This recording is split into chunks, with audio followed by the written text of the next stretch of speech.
Welcome to White Acres. We are a small startup homestead. By small and startup, I mean just getting started. So I am a single mom. I'm a school teacher, and I have always wanted to homestead, to be self-sufficient. And being a single mom and working full-time, not really been able to do that before, but thanks to coronavirus, we decided to make that leap and pretty much jumped on it right away. When I say we, I mean my son and I have a 14-year-old son. If you've seen any of our other videos, you've seen him in some of them. He's quite a character. We definitely don't lack for entertainment. So here we have, like I said, I have a 14-year-old. I have a 1-year-old golden doodle rocket. And right now we have a buck and a doe standard Rex rabbits. That's the breed that we are focusing on for meat rabbits. And our doe, Penny, she had a litter Easter Sunday. I bought her and she was already pregnant when I bought her. Sorry, there's a helicopter flying by. We live near a hospital, so we get a lot of medevac helicopters fly over.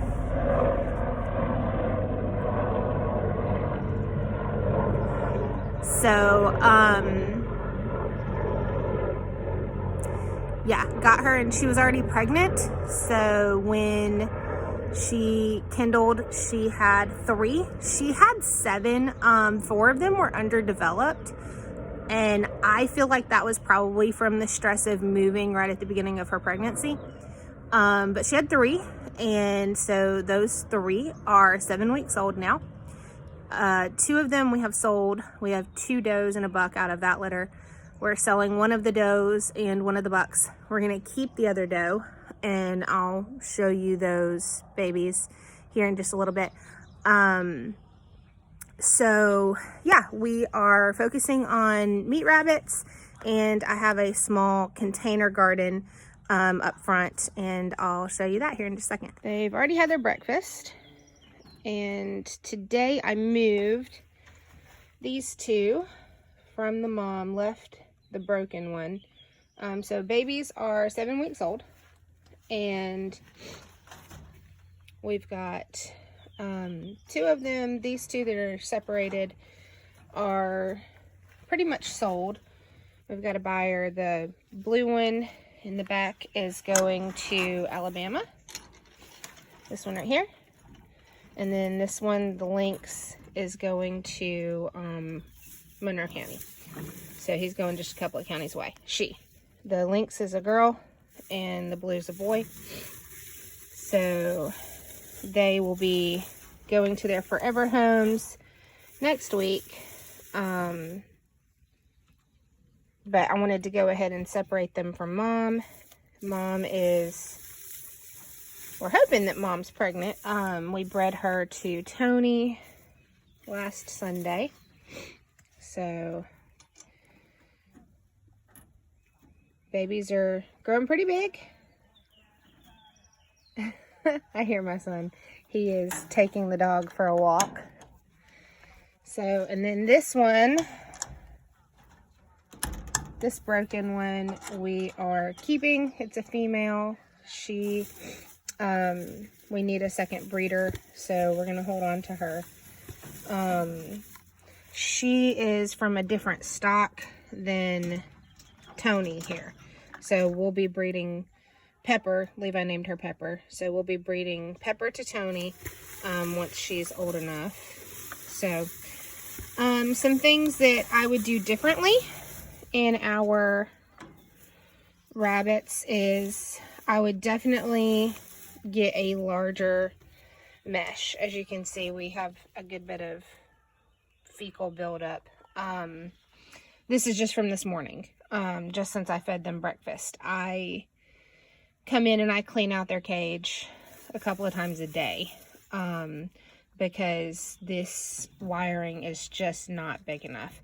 This is 1/2 inch by 1/2 inch, and it just doesn't allow fecal matter to fall through as easily. So I end up raking it out, or pushing it through the grate myself. So it's just not the most ideal. Our rabbits are not bottle trained. So like I have the bottle in the door, but they don't use it. They are water trained. These I got at the, excuse me, mama. These I got at Walmart in the cat section, actually. And they're just a gravity fed watering system with a bowl. And they do really well.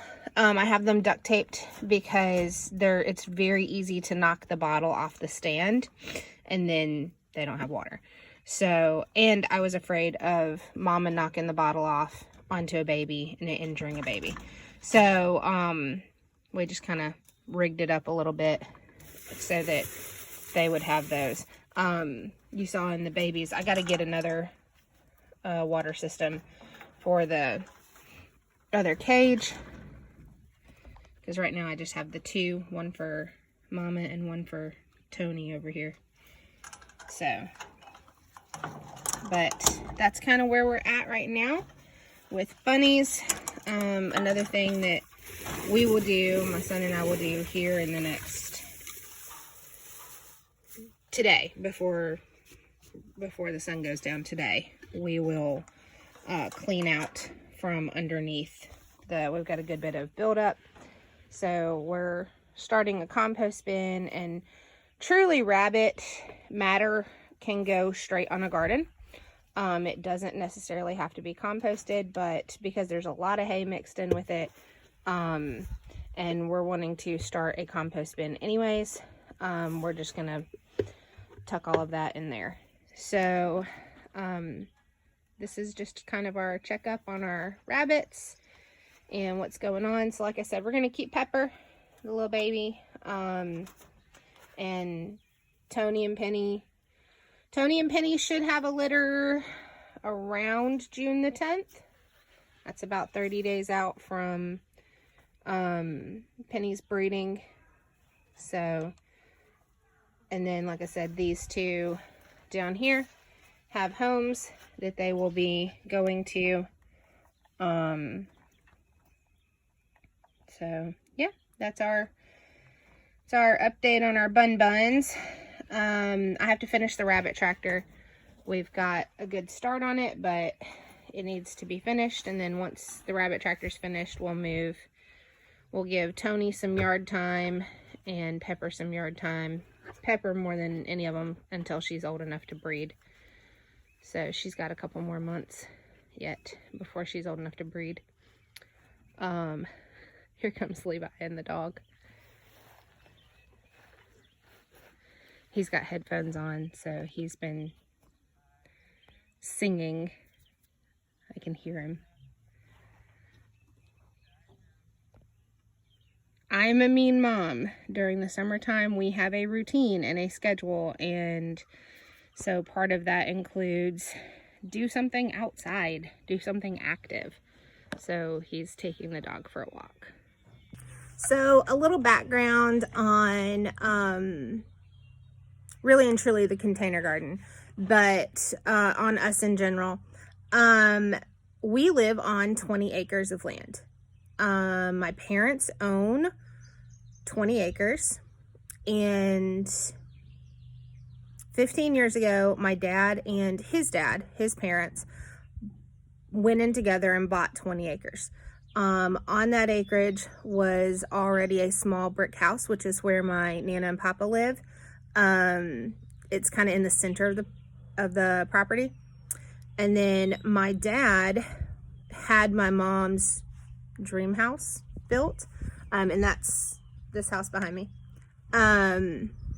So, and my dad's in the ministry, so he ended up taking a pastorship at a church about an hour away, And so my mom only got to live in the house like a year, and then the house sat empty. They used the house as a getaway house, long weekends. They'd come out here, holidays, bring the family out, that kind of thing. But for the most part, the house was empty. So I went through a period of time several years back of unemployment, and my son and I moved in with my parents where they live currently, and we were with them about a year and a half. During that time, I got a job at a hospital, loved it. I'm a certified teacher, so I ended up going back into teaching, and the school that I teach at, I happen to teach at the same school that my mom teaches at. So it was really nice. We carpooled together for the first 9 weeks. But the school is about 45 minutes away from where they live and only 30 minutes away from this house. So I got to thinking about it, and I was like, Dad, you paying a mortgage on that house, right? He's like, yeah. I said, you're still paying like the bills on that house? He's, yeah. I said, how about I move in and pay you rent? Dad was like, that's a good idea. Let's do that. So for the last 3 years almost, my son and I have lived in their dream house. So there's the front door, front area, garage. So we've been out here. I said all of that to say that while we live on 20 acres, it's not mine. I could, if I wanted to, like my parents are not unreasonable by any means. If I wanted to plant a garden, you know, they would be fine with that. But when all of this started, let me back up. Before all of this started, before coronavirus started, my mom's dad was living in a very nice mobile home that he and my grandma bought, had designed it, had built, and they had lived in that house for 10 years.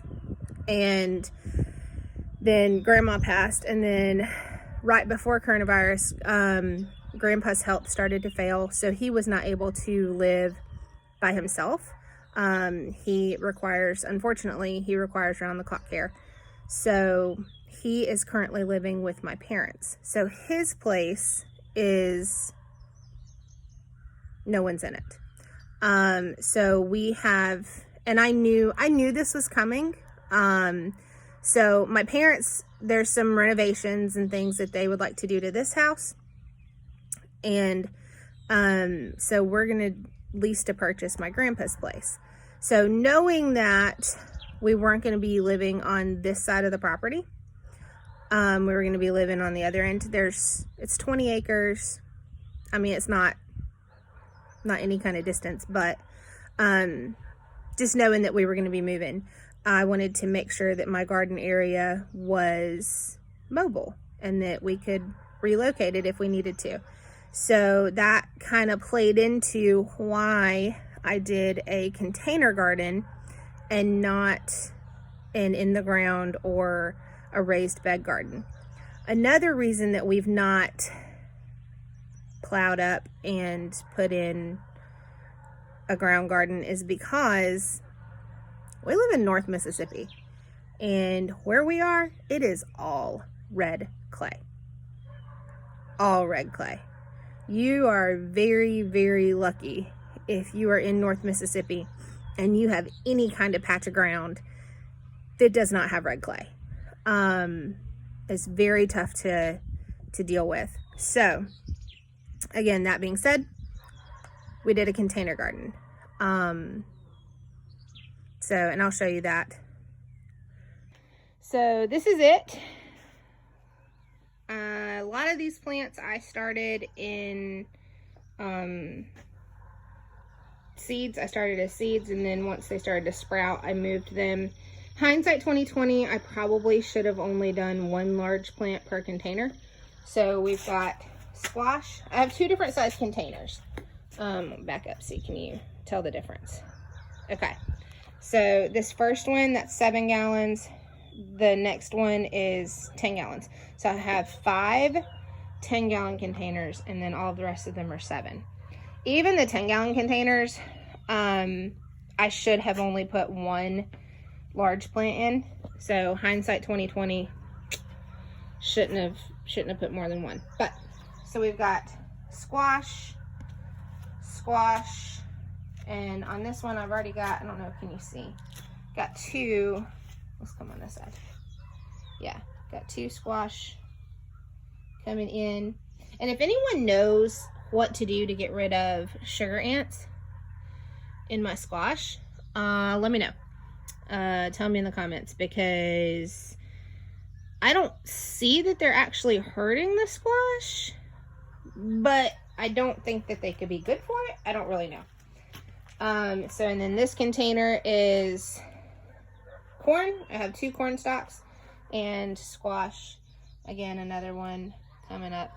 And yes, my son shoots archery, so he has some broken arrows that we're using just as stabilizers. He's pretty rough on his arrows. So, and then this is carrots,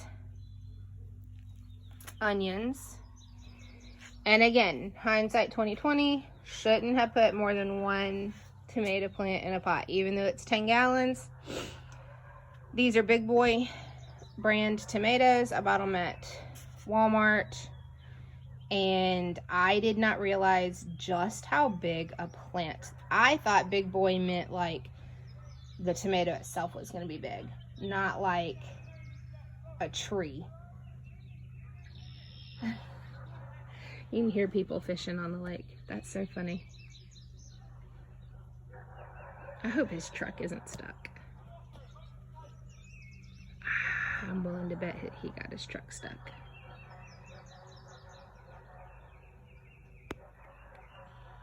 Anyways, so tomatoes, and then we have 2 strawberry plants, and something, I had 1 strawberry, really pretty. Something came up on my porch last night and ate my strawberry. I had 1 on there, but they're vining really well, so that's good. And then romaine and purple whole peas. My pop says purple whole peas like a sandy soil, so they probably won't grow well. I don't know. But this is it. This is, I've never gardened before, so I feel like the fact that I have anything green, I am super proud of. So yeah, you'll have to excuse my yard in the background. We have to mow today. Grass grows super fast in Mississippi. It's about the only thing that can grow is grass. So there's our garden. And like I said, on the property we have 20 acres. So our acreage, we have acreage in the lake all the way around, and it goes all the way back past. And then that's the brick house. That's my Nana and Papa. And then further down the drive is, we've got about, so from this tree, from the lake on the other side of the tree, all the way back behind this house is about 10 acres. From there over. And then the other 10 is on the other side over. So what'll eventually happen is we'll buy my grandpa's place and the acre that it's on, and likely the 3 acres across the drive from it. So you can see it's trash day. So yeah, lots of pasture and lots of room to grow and make things happen. So that's just kind of a rundown of who we are and how things are going. Like I said, we're just getting started. It's a journey, and we're really excited about it. Really grateful for the opportunity to be able to do this, and It's going to get crazy in the next couple of weeks. We're in the process of packing up Grandpa's place, and then we'll pack up our place and move. On top of that, we've got a pregnant mama, bunnies to sell, and my son and I are a licensed foster family. So we have a placement that we're just waiting on a call for. So it's going to get interesting. Stay tuned. If you have any advice on gardening or rabbits, I am open to suggestion. I can't promise that I'll do what you say, but I'll take it into consideration, definitely. So stay tuned, hang around. It's going to be fun.